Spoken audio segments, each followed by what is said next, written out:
Hey guys again welcome back to my channel and मैं आपके लिए लीड कोड 75 चैलेंज में एक सेकंड क्वेश्चन लेके आया हूँ which is question number 392 and उसका नाम है इज सब्सिक्वेंस।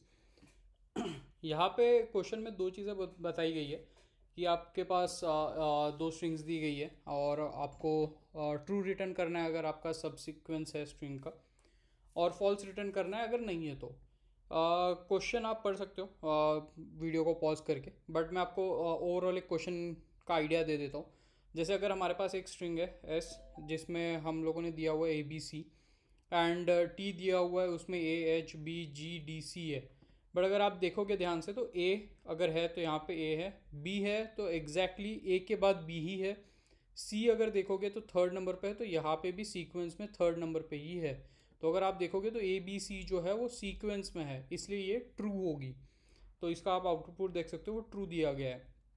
अगर आप आगे के क्वेश्चन की बात अगले एग्जांपल की बात करो तो आप देख सकते हो ए एक्स सी लिखा हुआ है।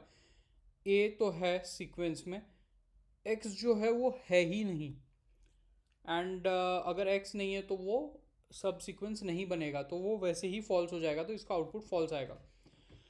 हर बार हम लोगों ने क्लास क्वेश्चन भी करा था लीड कोड चैलेंज में, तो उसमें भी हमने देखा था कि जब भी आपका जो आपका कंपैरिजन हो रहा है दो स्ट्रिंग्स के बीच में, एंड अगर आपकी जो दो स्ट्रिंग्स है वो सेम सिमिलर लेंथ की नहीं है एंड एक बड़ी या एक छोटी है, तो आपको हमेशा ध्यान रखना है कि इंडेक्स आउट ऑफ बाउंड जाने का, index out of bound exception मिलने का बहुत ज़्यादा चांसेस होता है। तो हमें जो लूप है वो बहुत ध्यान से चलाना है, हमें उसमें ऐसी कंडीशंस लगानी है जिससे कोई भी हमारा पॉइंटर लूप के बाहर ना जाए।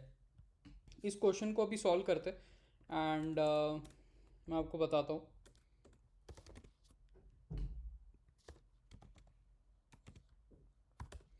एक मैं इसमें सोच रहा हूँ कि एक हम एक पॉइंटर रखेंगे जो आई पे रहेगा, एक और पॉइंटर रहेगा जो जे इक्वल टू ज़ीरो। तो आई मैं क्या करूँगा, एस के स्ट्रिंग के लिए यूज़ करूँगा और जे जो है वो टी स्ट्रिंग के लिए यूज़ करूँगा। इसमें हम लोग वाइल यूज़ लूप का यूज़ करेंगे। तो मेरा ऐसा है कि जो मैंने कंडीशन की बात करी थी जिसके कारण हमारा जो लूप है वो स्ट्रिंग के बाहर ना चला जाए, index out of bound exception ना थ्रो करे, इसलिए वो कंडीशन लिखेंगे पहले। तो इफ़ मतलब while I is less than S dot length and दूसरा भी बाहर नहीं जाना चाहिए, तो J is less than T dot length. तो जब भी हमारा ये ऐसा होना चाहिए, अब अगर इसमें हम देखें तो अगर if S dot character at I is equal to T dot character at जे,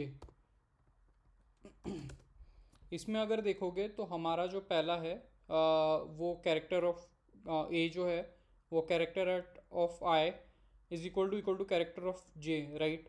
तो अब हमें क्या करना पड़ेगा, अगर ये सिमिलर हो गया तो अभी हमें बी को देखना है, राइट। तो हमें आई जो है वो तो पहले प्लस प्लस आई प्लस प्लस कर देंगे ताकि नेक्स्ट लूप में वो इसको बी को पकड़े, एंड जे को हम लूप के इफ स्टेटमेंट के बाहर प्लस प्लस करेंगे।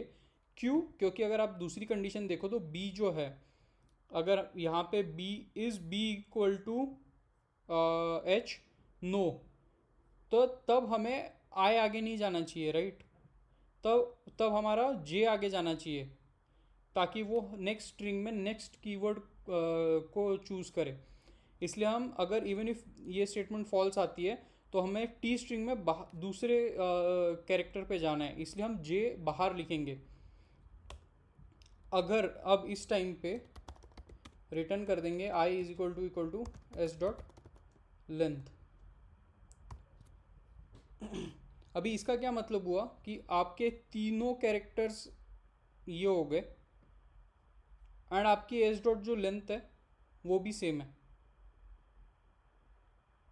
राइट। और आई अब आई की लेंथ तभी सेम होगी जब वो इस फॉर्मेशन में आएगा, राइट। ये तभी आएगा जब आपका ये कैरेक्टर्स इक्वल रहेंगे। एक ऐसा टाइम आएगा लेट्स से आप ये जो ये एग्जांपल देखते कि ये कंडीशन कब फॉल्स होगी। जैसे ए आ गया तो ए आपको इक्वल मिल गया, तो ये आप आई प्लस प्लस कर दोगे और जे प्लस प्लस कर दोगे। एक्स पे आओगे, एक्स पे X is never equal to any of the keywords here, तो वो क्या होगा, जे प्लस प्लस होते जाएगा।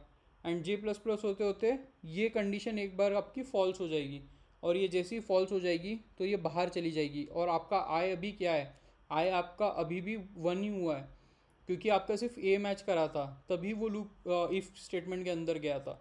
अब जब आप आई को चेक करोगे, is I equal to S dot length 3, I is not equal to 3, right, तो वो फॉल्स रिटर्न कर देगा। चलो इस सॉल्यूशन को एक बार रन करके देखते हैं। ये क्या बोल रहा है, अच्छा डब्ल्यू एच आई एल,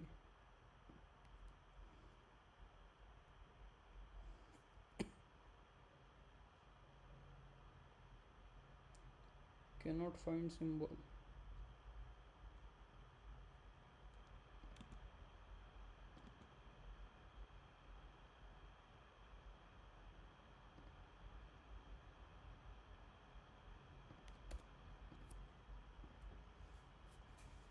काफ़ी स्पेलिंग मिस्टेक्स है आज।